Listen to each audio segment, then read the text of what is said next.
अस्सलामुअलैकुम, जमील परदेसी आपकी खिदमत में आज फिर एक सोसाइटी टॉपिक के साथ। मेरा आज का टॉपिक जो है, it is the art of saying no. ये एक बहुत बड़ा आर्ट है जो हम लोगों को सीखना चाहिए अगर हमें नहीं आता। और हम बहुत सारे ऐसे लोग हैं जो इस आर्ट को सीखते नहीं हैं, समझते नहीं हैं और अपने आप को दुखी कर लेते हैं इन बातों से कि जब अगले बंदे का रिएक्शन आता है और वो ऑब्वियसली हमारे मुताबिक नहीं होता जो हमने सोचा होता है। तो आज हम इस चीज़ को देखेंगे, हाउ टू से नो। आप किसी को नो कैसे कह सकते हैं बजाय इसके कि आप इसके बगैर कि आप उसका दिल दुखाएं। और हम ये देखेंगे कि क्या क्या चीज़ें हम कह सकते हैं जिसको हम नाइसली अगले बंदे को मना भी कर दें, लेकिन हम उसको उसका क्या कहते हैं कि दोस्ती भी हमारी ना खराब हो या रिलेशन भी ना हमारा खराब हो ना। तो सबसे पहले हम आते हैं कि ये चीज़ है क्या। इसमें साइकोलॉजिकली अगर आप देखिए तो बहुत आसान चीज़ है। वो ये है कि जो लोग ना नहीं कर सकते, वो लोग ना इसलिए नहीं कर सकते कि वो कमज़ोर होते हैं, ऐसी बात नहीं है। लोग इसलिए ना नहीं कर सकते क्योंकि उनकी जो अपनी सेल्फ एस्टीम होती है वो कम होती है। और दूसरा ये है कि उनको बचपन से ये चीज़ सिखाई नहीं जाती, हमारे माशरे में स्पेशली असर्टिवनेस, कि आप you can stand on your ground, you can be a nice person and you can still do your own thing. ठीक है, हमारे यहाँ पे जो है वो बच्चों की तरबियत शुरू से इस चीज़ को तरबियत नहीं आता है कि वो इतना ज़्यादा बच्चे को वो कर देते हैं ना कि तुम्हारी अपनी कोई मर्जी है ही नहीं है, तुम कुछ कर ही नहीं सकते, what ever you do wrong. तो इंसान के दिमाग में वो जो चीज़ें शुरू से बैठ जाती है तो वो ना नहीं कर पाता। और ऐसे लोग जो हैं, और अगर हमारी सोसाइटी में ये भी चीज़ है कि अगर हम कोई ऐसा इंसान है जो हमें ना करता है तो हम उसको कहते हैं दिस एरोगेंट है, ये बदतमीज़ है, इसको सोसाइटी मैनर्स नहीं है। ऐसा भी नहीं होना चाहिए और ऐसा अक्सर होता भी नहीं है, इसलिए क्योंकि कई जगह ऐसी होती हैं जहां आपको वाकई में ना करनी पड़ती है और कहनी पड़ती है आपके अपने पीस ऑफ माइंड के लिए। क्योंकि अगर आप ना नहीं करते तो आपका अपना जो अपनी लाइफ है उस पर इफेक्ट पड़ता है, अपनी अपनी मेंटल हेल्थ पे इफेक्ट पड़ता है, फिजिकल हेल्थ पे जो है वो इफेक्ट आपको होता है। ये सब चीज़ें हमें सीखनी है, हमें सीखनी चाहिए एक खुशगवार और एक हेल्दी जिंदगी गुजारने के लिए। You have to stand your grounds. और पीपल प्लीजर जो है वो आप छोड़ दीजिए अपने आप को पीपल प्लीजर करना। पीपल प्लीजर वो लोग होते हैं, एक जिम कैरी की फिल्म है द याज आग, और उसका जर्मन में है, मैं इंग्लिश में टाइटल देख कर लगा दूंगी, मुझे इसका याद नहीं आ रहा। उसमें भी यही होता है कि वो ना नहीं कर सकता और उसका बेटा जो है वो उसकी अपनी बर्थडे पे ये विश करता है कि मेरा बाप जो है वो सच बोलना शुरू कर दे। तो वो जब सच बोलना शुरू करता है तो ही लूजेस हिज जॉब और वो सब कुछ बहुत तमाशा, मतलब फनी मूवी। लेकिन जिसका जो लाइन है, पंच लाइन जो है वो यही है कि एंड में उसको यही रियलाइज होता है कि you have to stand your ground. कोई ऐसी जगह आपकी जिंदगी में, ऐसा मौका आपकी जिंदगी में आता है way you have to really stand and say no, this is my boundary, this is my limit and you are not coming in to this. ठीक है, ये जो सेटिंग ऑफ बाउंड्री है ना, ये बहुत ज़रूरी है हर किस्म के रिलेशनशिप में। और इसमें मैं आपको बताती हूँ ways. Let's just start with the ways. मैंने यहाँ लिख के रखे थे ताकि बोलते बोलते भूल जाता है। तो हाउ टू से नो विद डिग्निटी। ठीक है, you can say, like for instance you can say I'm honored but I can't. ठीक है, I wish there were two of me. ठीक है, आप उसको ना भी नहीं करें, आप उसको हाँ भी नहीं करें, but you're telling him or her, okay, fine. Unfortunately now is not a good time. ठीक है, it's a very very diplomatic way of saying no. फिर आप ये भी कह सकते हैं कि sorry I'm booked into something else right now. It's saying no, but you're not saying no, मैं नहीं कर सकता। ये तो तरीका होता है ना बात करने का। तो आप कहते हैं ठीक है मैं इसका कहीं और बिजी हूँ।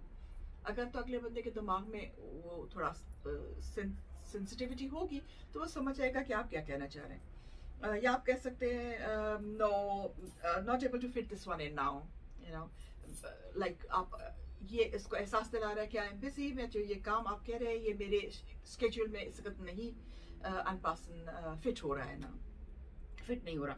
और you can say sadly I have something else to do. It's also a very diplomatic way of telling the other person that you're saying no.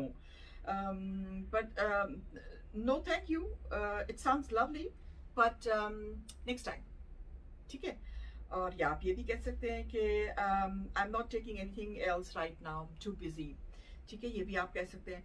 हमारे देसी कल्चर में सबसे ज्यादा जो सेइंग नो पे लोग जो लोग करते हैं वो कहते हैं अल्हम्दुलिल्लाह, इंशाल्लाह, इंशाल्लाह, इंशाल्लाह। अपन इंशाल्लाह का मतलब बिल्कुल ही कुछ और है, और इंशाल्लाह का मकसद है कि if Allah wills, which is also okay, if Allah wills, of course, if Allah wills तो वही तभी होगा if Allah wills, लेकिन इंशाल्लाह को हम यूज करते हैं in saying कि नहीं थैंक यू मैं नहीं कर रहा, but this is also okay, it's also okay, anything you choose, it's okay, लेकिन आपको अपनी जो बाउंड्रीज हैं नो करने की वो सेट भी करनी चाहिए। और फिर मैं आपको ये एक और है मेरी स्टडी में से ये निकला था, तो I thought I mention this to you. मैंने अपना जो बनाया था उसमें था कि 7 ways टू रिजेक्ट समबडी। ठीक है, अब आपने किसी को रिजेक्ट करना है एंड आप नहीं चाहते कि अगले बंदे को बुरा भी लगे, यू नो, तो आप ऐसे कह सकते हैं कि अच्छा आप what you can do. First thing, the 7 चीजें हैं। द फर्स्ट इज के बी ऑनेस्ट। ठीक है जी, they don't say that honesty is the best policy for nothing. अब उसमें ये है कि ऑनेस्ट होने का आपका ये होता है कि if you are honest you don't have to be blunt, you don't have to use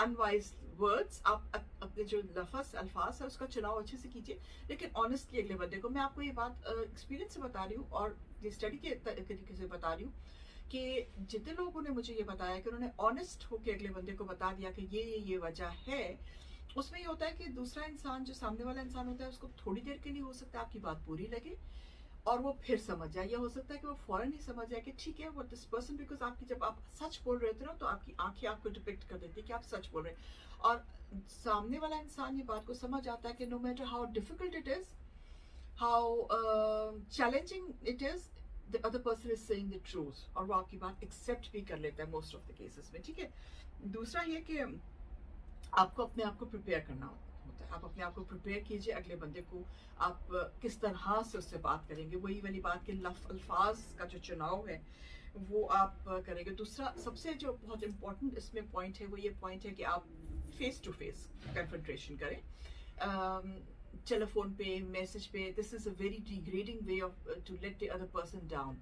ठीक है, अगर आपने उसको रिजेक्ट करना है या आपका उससे कोई रिलेशनशिप है जो आपने नहीं आगे चलाना, या कोई वजह या कोई कॉन्ट्रैक्ट है जो आपको नहीं आगे चलाना, कोई भी वजह, कोई भी आपके इसमें है, फेस टू फेस कन्फ्रंटेशन करें और फेस टू फेस उसको ऑनेस्टली बताएं कि this is the reason, this is why it is not going to go on. ठीक है, इसके अलावा आप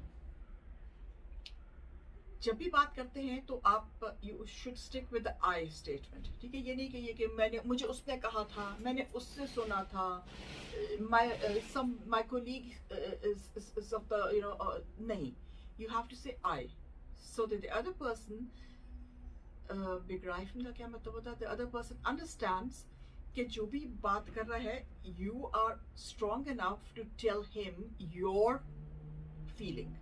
ठीक है ना, I करके जो भी सेंटेंस करें I करके स्टार्ट करें, this is very very important.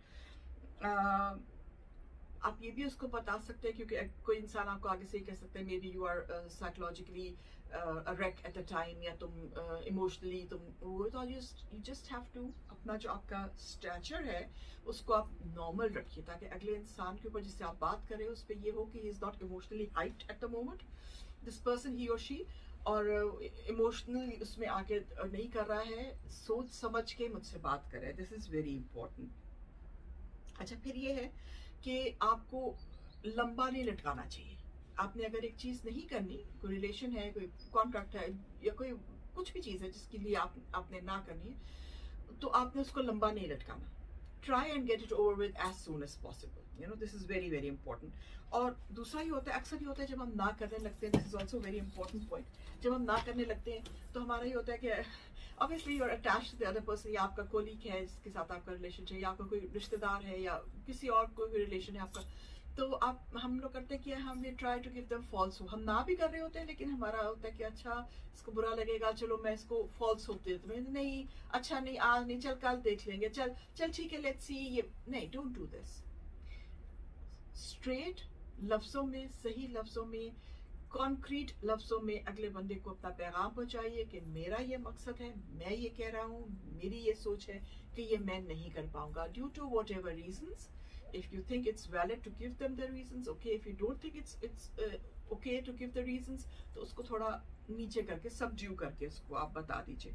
But होता ये है, अब मैं आपको बताऊंगी इसका रिएक्शन क्या होता ये है कि जब आप किसी को नो करते हैं तो आप अपने लिए, अपनी जिस्म को और अपने दिमाग की जो हेल्थ है उसके लिए काम कर रहे हैं, अपने आप को फ्री कर रहे हैं। बिकॉज हमारे साथ इनवॉलंटरी या ड्यू टू साइकोलॉजिकल प्रेशर या due to social pressure mainly हमारे साथ होता है कि वी हैव टू से और do things we don't want to, ठीक है ना। But when you are assertive and you say, even parents के साथ भी कुछ बातें ऐसी होती है, पेरेंट्स कह रहे होते हैं जो आपको नहीं होता, आपको नहीं करनी है, आपको पसंद नहीं है, कोई कैरियर वो कह रहे हैं डॉक्टर बन जाओ, but you are incline towards law, आप नहीं डॉक्टर बनना चाह रहे, तो एक you have to be assertive. अपने पॉइंट्स तैयार कीजिए, अपनी प्रिपरेशन पूरी कीजिए, sit down and have a talk, have a conversation, don't hype the situation, ऊंची आवाज नहीं निकालें किसी और का कि उसने ये किया, कोई एग्जांपल नहीं दें। इश इज मी, आई ना, आय पे रखिए कि मैं ही हूँ, मैंने ही करना है, मेरा ये डिसीजन है and this is how I am going to go about it, और मुझे यही पसंद है और ऐसे ही है। तो these were a few tips, what to do, how to do and how you feel about saying no, and it is a very important topic. तो टिल देन जर्मन परदेसी इजाजत दीजिए, टिल नेक्स्ट टॉपिक।